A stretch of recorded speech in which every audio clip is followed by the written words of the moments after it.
Paz do Senhor, sou o irmão Felipe, bem-vindos ao canal Cristão no Espelho. Vamos continuar nossa série de reflexão. E naquele tempo, Mateus capítulo 24, versículo 9 ao 12, que diz assim, versículo 10 que estamos vendo, né? Naquele tempo ficaram muito escandalizados. Eu disse que o pecado do escândalo, que é um pecado muito crescente, né? Essa iniquidade, ou seja, o pecado, a palavra iniquidade é um pecado que atenta-se contra o próximo. Tenha isso em mente. Toda vez que você lê iniquidade, ela não fala de um pecado pessoal, que você peca contra si mesmo. Nós podemos dizer que o pecado ele tem três direções. Paulo classificou uma das direções como prostituição. A outra a gente classifica como iniquidade e a outra como impiedade. Prostituição, mas hoje a gente pode englobar outros vícios além da prostituição, como as drogas, como o álcool, né? É o pecado. Então vamos mudar a palavra, né? O pecado que se pratica contra si mesmo. Iniquidade, o pecado que se pratica contra o próximo. Impiedade, o pecado que se pratica contra Deus e contra tudo que é sagrado. E nós vivemos uma sociedade que atenta contra o que é sagrado e que atenta contra o próximo e que atenta contra si mesmo. E eu digo que isso aqui são 4 iniquidades. São pecados que atentam, são impiedades? Também são. Mas no foco principal elas são iniquidades, porque elas atentam contra as pessoas. Então o escândalo ele é uma iniquidade. Por quê? Porque ele atenta contra o que é sagrado, é impiedade. Mas em primeiro lugar ele atenta contra a fé da pessoa. Ele leva a pessoa a tropeçar na fé. E quem comete um escândalo geralmente é uma pessoa que está em destaque, em admiração daquela pessoa que cai. E vem a traição. Eu gosto de dizer que a traição é a iniquidade, que se o escândalo é aquele que atenta contra a fé, a traição é aquele que atenta contra a boa fé. O que é a boa fé? Todo mundo, num contexto geral, sabe que essa expressão boa fé se refere a aquela liberdade, aquela confiança, aquela intimidade que você tem com a pessoa, né? Aquela liberdade com confiança que você tem com a pessoa, de confidencializar com a pessoa, de estar em amizade com a pessoa, de estar junto com a pessoa, né? E só pode trair a traição. Ela só pode estar aí dentro de um contexto de cumplicidade, de um contexto de aliança, de um contexto de boa fé. Essa é a expressão. Então, dentro de um contexto de aliança, entre o marido e a mulher, entre o patrão e o empregado, entre o líder e os liderados, entre os amigos, geralmente dói mais, muitas das vezes dói mais, né? Entre as pessoas que estão dentro de uma mesma causa, né? Aquelas pessoas que estão dentro de uma mesma causa, quando uma das pessoas daquela causa sai e começa a falar contra aquela causa, como por exemplo né, esses movimentos aí que tem, quando alguém sai, alguém era muito famoso, alguém muito lá, e sai e começa a falar contra ele, é o traidor, né? Que geralmente dói mais quando isso tem um vínculo de intimidade mais forte. Quanto mais forte for o vínculo que você tem com a pessoa, mais forte e mais dolorosa é a traição. no casamento, o amor que você tem com o seu cônjuge, quando ele trai você, é doloroso. Um amigo, uma fraternidade, né? Quando você trai um amigo, quando você trai um companheiro, aquilo também é doloroso. Quando você é traído, geralmente a traição, ou na maioria das vezes, está dentro do contexto do escândalo e dentro do contexto do amor para com a pessoa. Você ama, você admira, seja de amor entre um homem e uma mulher, entre um amigo, entre um pai, ou seja, essa admiração de uma causa, de um líder, né, da igreja, né? Muitos que saem da igreja e começam a falar mal da igreja e a denegrir a imagem da igreja, né? Nós vivemos isso, eu disse que isso é algo que acontece tanto no contexto pessoal quanto no contexto geral, né? Isso é uma coisa também comum na sociedade. Tanto escândalos têm se tornado uma coisa muito comum, a difamação nas mídias sociais é muito comum, quanto a traição. Pessoas que começam a falar mal mesmo. A gente vê pessoas que falam, que se dizem cristãs ainda, né? E falam mal do cristianismo, né? Isso é uma coisa muito terrível.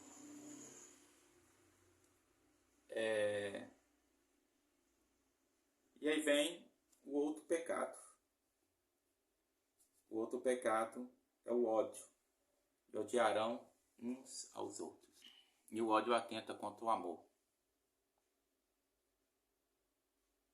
né? O ódio atenta contra o amor. Ele é uma das iniquidades que atenta-se contra o amor ao próximo, contra o amor. Porque é que o texto ele não fala assim, e odiarão. Ele fala, e odiarão uns aos outros. Odiarão uns aos outros. Ou seja, é uma briga, uma crescente ira, uma crescente cólera. Ah, sim, a gente vê esse tempo atual, as pessoas estão crescendo, uma raiva, crescendo num ódio. Pessoas que por causa de uma brincadeira, elas se esfaqueiam a outra. Por causa de um simples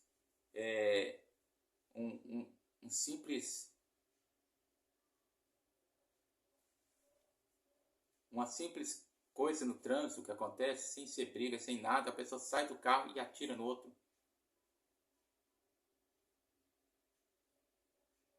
Ou seja, isso é algo que está aumentando. A sociedade está cada vez mais indiferente para com a desgraça alheia. Eles estão olhando para a desgraça alheia, para a infelicidade do outro, e não estão se sensibilizando, não estão se entristecendo, não estão procurando mudar aquela realidade. Quando você vê alguém fazer alguma coisa, ela faz aquilo para se propagar, para fazer propaganda de si mesma. Nas mídias sociais, para receber louvor dos homens. Mas você não vê as pessoas fazendo aquilo por amor. Mas você vê as pessoas odiando. Há um crescente ódio. As pessoas propagando ódio. E o problema é que as pessoas propagam o ódio, mas não gostam de receber o ódio, né? Ou seja, odiarão-se uns aos outros. Engraçado, contradição, que quando a gente prega a palavra de Deus, que fala sobre o amor de Deus, as pessoas dizem que nós estamos fazendo um discurso de ódio, né? Ou seja, isso acontece dentro da igreja também, não apenas no mundo, no contexto geral, acontece dentro da igreja também.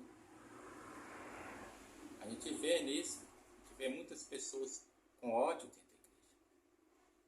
Ódio, com sentimento de amargura, disseminando veneno entre os irmãos.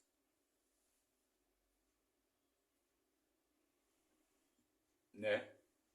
Isso é uma realidade. Pense bem. Isso não é uma realidade no seu contexto. Você tem certeza que não é uma realidade no seu contexto? Para que você não esteja iludido, olha aí. Escândalo, traição, ódio.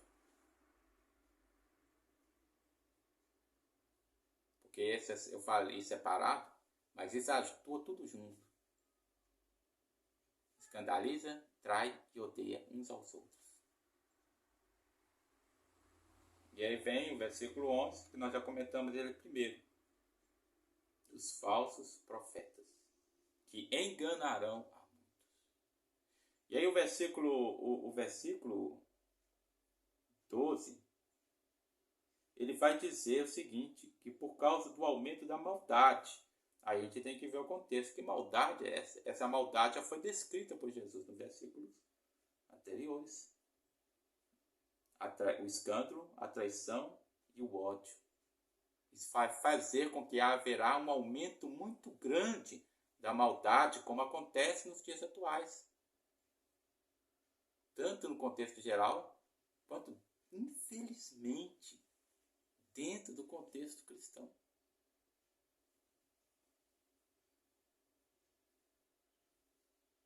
Por causa do aumento da maldade, o amor de muitos esfriará. Ou seja, isso vai contaminar a muitos. Esse aumento desse ódio, esse aumento dessas traições, escândalos, isso vai contaminar a muitos.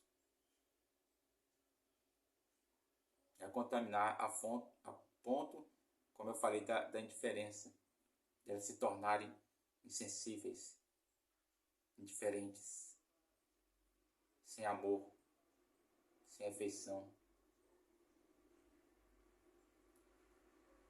Lá no primeiro vídeo, eu falava sobre o livro dos mártires, que pessoas outroras caridosas, bondosas, se tornaram pessoas terríveis, desejando a morte de outros porque eram cristãos. Muitos, pais entregando os filhos, esposos entregando esposa, esposa entregando esposa. Isso aconteceu, isso ainda vai acontecer, Mas aí vem um versículo chave para nós concluir esse texto, essa nossa série de reflexões. Versículo 13. Mas aquele que perseverar no caminho do Senhor, na palavra de Deus, perseverar até o fim na presença do Senhor, não deixar se esfriar, não se desviar por causa do escândalo, não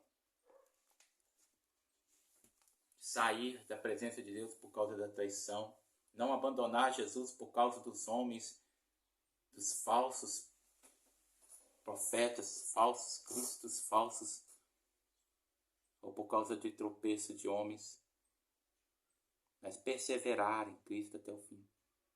Perseverar no caminho, perseverar servindo ao Senhor, perseverar na obra do Senhor, perseverar frutificando, porque lá, só vou ler aqui para nós concluir a nossa reflexão, em João, capítulo 15, versículo 16, diz assim: não me escolheste vós a mim, mas eu vos escolhi a vós. Presta atenção aqui. Eu vos nomeeis para que vades e deis fruto e o vosso fruto permaneça, a fim de que tudo quanto em meu nome pedis ao Pai, Ele vos conceda. Então, Deus nos escolheu, Ele te escolheu para que você continue dando frutos. Continue amando, continue orando pelos seus inimigos, por aqueles que vos perseguem. Persevere até o fim. Mas aquele que perseverar até o fim, perseverar no caminho do Senhor, perseverar no amor do Senhor, perseverar dando frutos. Eu vos escolhi para que vades deis fruto, a fim de que o vosso fruto permaneça. Permaneça. Guarde essa palavra. Porque é o que foi dito lá em Éfeso. Tenho contra você que você não guardou o seu primeiro amor. Talvez quando você começou a caminhar na presença de Deus, você estava ali, amando, dando frutos. Mas o tempo, as coisas vão acontecendo, você escandalizando com um, com outra, com a traição de outro, com o ódio de outro, você começa a esfriar no caminho. Irmãos, não deixe isso abalar. Continue frutificando. Continue no mesmo amor, no primeiro amor. Lembra de onde você parou de frutificar, de onde você parou, onde você começou a ficar mais frio, mais sensível. E pede Jesus para te avivar. Pede Jesus para trazer de novo para a sua vida aquele amor, aquele apego, aquele fervor que você tinha quando você começou a caminhar. Amém? Porque Ele te escolheu para que você dê fruto, a fim de que o seu fruto permaneça. Fique com Deus, a paz do Senhor.